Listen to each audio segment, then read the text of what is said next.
अस्सलाम वालेकुम रहमतुल्लाहि व बरकातहू। मोअज़्ज़िज़ नाज़रीन, आज की छोटी बात यह है कि माशाअल्लाह और तकदीर अल्लाह के एक इशारे पर बदल जाया करती है। तुम यकीन तो रखो, बेहतर लेकर बेहतरीन देगा। शुक्रिया मेरा चैनल देखने के लिए।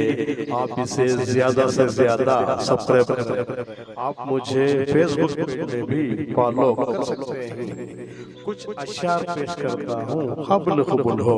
माशाअल्लाह, सबसे बड़ी सल्तनत अपने नफ्स का हुक्मरान बनना है। दुनिया का सबसे बड़ा सच,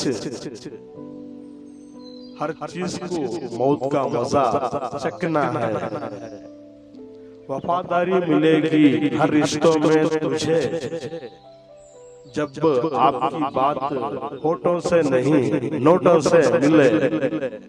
कुछ बातों से अनजान रहना बेहतर, सब कुछ जानने से भी तकलीफ होती है।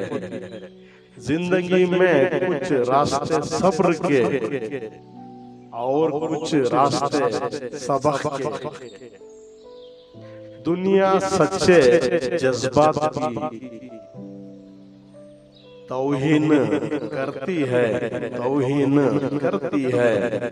इंसान सिर्फ तमन्ना करता है, मिलता वही है जो मुकद्दर में लिखा होता है।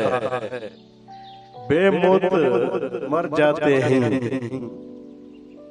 बे आवाज रोने वाले। शुक्रिया, आज के लिए इतना ही बस। कल फिर मिलेंगे, तब तक के लिए अलविदा। अल्लाह हाफिज। नया साल मुबारक हो।